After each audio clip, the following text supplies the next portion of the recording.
Sir చూస్తూ చూస్తూనే వైజాగ్ చేయి జారిపోయింది కదా సార్. అంటే ఒకటి వైజాగ్లో ఈరోజు జరిగినటువంటి అవిశ్వాస తీర్మానంలో తెలుగుదేశం విజయం సాధించింది. తెలుగుదేశం పార్టీ అవిశ్వాసం నెగ్గడం ద్వారా తదుపరి మేయర్గా తెలుగుదేశం కూటమి అభ్యర్థి అవుతారు. ఒక మాటలో చెప్పాలంటే తెలుగుదేశం గెలిచి ఓడిపోయిందని చెప్పాలి. పదవిని గెలిచింది, రాజకీయంగా ఓడిపోయిందని చెప్పాలి.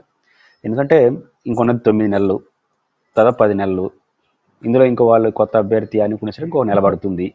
9 నెలల కోసం ఈ ఉన్న మేయర్ని తొలగించడం అనేది రాజకీయంగా అంత మంచిది కాదు. పోనీ మీకేమైనా మెజారిటీ ఉందా? వైఎస్ఆర్ కాంగ్రెస్ పార్టీ సంబంధించిన కార్పొరేట్లను తీసుకున్నారు. గతంలో కార్పొరేషన్ ఎన్నికల్లో వైసీపీ పార్టీ మీద ఒక తీవ్ర విమర్శ ఉంది.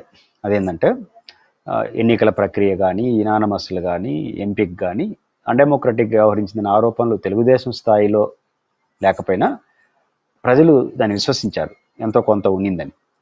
దాన్ని వాళ్ళు చెడుపుకోవడం కష్టం.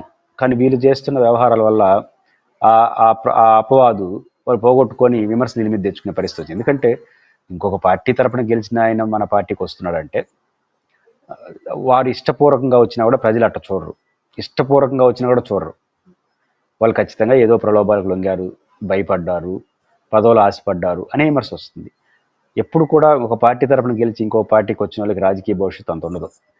కాబట్టి వీరన్నింటినీ దృష్టిలో పెట్టుకుంటే ఇంకొక 9 నెలల్లో అయిపోతుంది. పైపెచ్చు మీరే అధికారంలో ఉన్నారు కాబట్టి ఏ అధికారి కూడా మేయర్ మాట, చైర్మన్ల మాట అపోజిషన్ వినరు. అది రూల్ ప్రకారం వినాలి, బట్ సాంప్రదాయంగా అది మారిపోయింది. ఈ దశలో మీ పనే జరుగుతుంది, మీరు అని కూడా జరుగుతుంది. ఎవరు మేయర్లు వీళ్ళందరూ తిరగబడే పరిస్థితి ఏం లేదు, గొడవ అవ్వట్లేదు. అలాంటప్పుడు గతంలో మీరు తీవ్రంగా ఉండకూడని వాళ్ళు కార్పొరేటర్లు గెలిచారు, అక్రమ పద్ధతిలో గెలిచారు అన్నది మీరు చేర్చుకుంటే ఆ అపవాదు మీకు కూడా వస్తుంది కదా. అక్రమదారులు మీ దగ్గరకు వచ్చినంత మాత్రం సక్రమదారులు కారు కదా. పైపెచ్చు 10 నెలలు వాళ్ళు మీ అధికార కార్పొరేటర్లు అవుతారు, మళ్ళీ వాళ్ళే కంటిన్యూ కావచ్చు. రేపు నిజమైన తెలుగుదేశం కార్యకర్తలు, కూటమి కార్యకర్తలు కూడా రేపు పదవులు రావు. వీటన్నిటి రీత్యా చూసుకున్నప్పుడు బహుముఖంగా తెలుగుదేశం పార్టీ రాజకీయంగా ఇది నష్టం. పదవి అయితే వస్తుంది, వాళ్ళకి పోతుంది. వైసీపీ పదవి పోయినంత మాత్రం పెద్ద పోయిందేం లేదు. ఎందుకంటే ఇప్పుడున్న మేయర్ల మాట, చైర్మన్ల మాట అధికారులు ఏమి వినరు. పైపెచ్చు ఎవరో పార్టీ మారిన వాళ్ళు ఫిరాయింపుదారులకి చెడ్డ పేరు వస్తుంది. కానీ ఈ సందర్భంగా మేము పార్టీ మారవని నిలబడుకున్నట్టు వాళ్ళు పెద్ద హీరోలు అయిపోతారు. ఎందుకంటే మొన్న ప్రకాశం జిల్లాలో ఒక అమ్మాయి ఎంత గట్టిగా నిలబడింది, అప్రిషియేట్ చేయాల్సిందే.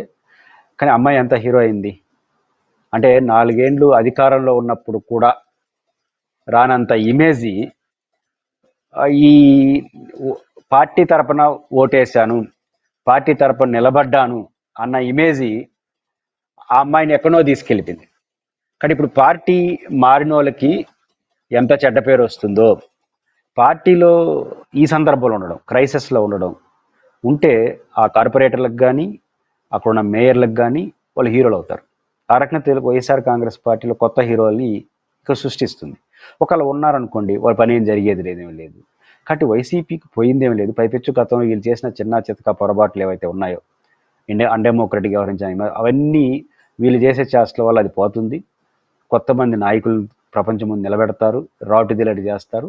వీళ్ళు అనవసరంగా వీళ్ళందరినీ చేర్చుకొని అదనపు భారం తెచ్చుకుంటారు. అందుకని విశాఖపట్నం మేయర్ విషయంలో ఖచ్చితంగా తెలుగుదేశం పార్టీ విజయం సాధించింది, కానీ రాజకీయంగా ఓడిపోయిందని మాత్రం ఖచ్చితంగా చెప్పగలం.